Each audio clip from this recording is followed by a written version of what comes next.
Hello guys, we are discussing chapter 1 motion and I am Vishali Kekan. So we are starting with the first problem. It states a track star aiming for a world outdoor record runs 4 laps of a circular track that has radius 15.9 meter in 47.8 seconds.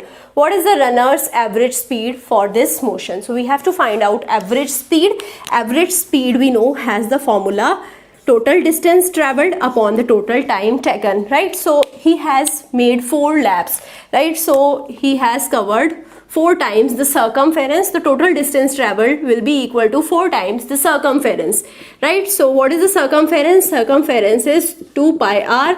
So the total distance traveled will be equal to 4 times 2 pi r, right? So now when I put the value of r, the total distance traveled will be equal to 8 into pi into r. R is given, it is 15.9 meter, right? So now it will come out to be nearly equal to 4.00 into 10 raised to power 2 meter, right? So he has traveled 4 into 10 raised to power 2 meter distance.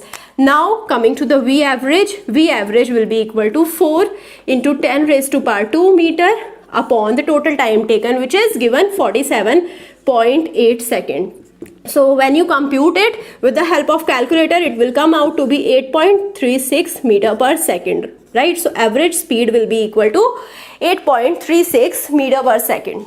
Now coming to the next question, it states the world's fastest coconut tree climber takes only 4.88 seconds to climb barefoot 8.99 meter up a coconut tree. Calculate the climber's average velocity for this motion, assuming climb was vertically upward. So now we know what is the total displacement. Displacement is 8.99 meter in the upward direction. We know the total time taken as well, and now we know the formula for velocity. It is the displacement over time. So del d upon del t represents my displacement. So what is the del d? It is 8.99 meter in the upside direction, and what is the time?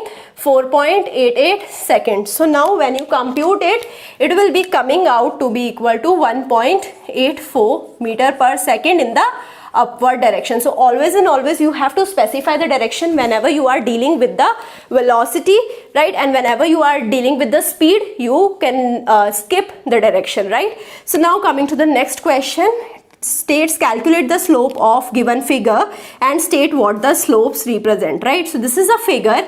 Here you can see at the point A, we know what is the y coordinate, which is representing the position in the west direction in meter, and the x coordinate we also know, which represents the time in second. So we know slope is given by m. It is the change in the coefficient on the y-axis, right? So I can represent it as the change in y upon the change in x, right? So what is the change in y?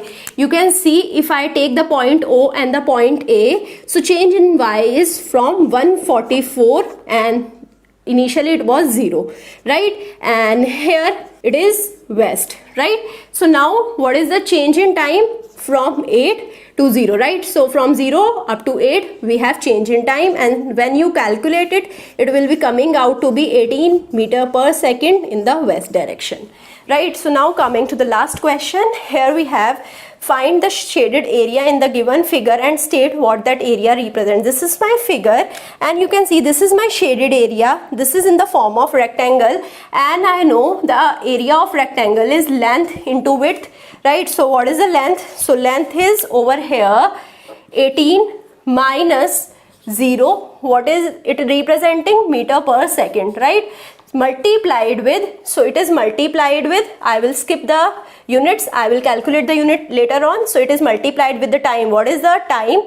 From 6 to 4. So 6 minus 4 will be the time, right, in the second. So it is 18 into 2, which is 36 watt. So I have to now calculate the unit. So this was in meter per second, time is in second. So now we have in meter output. So output is, area is 36 meter, and what is the direction? The direction is west.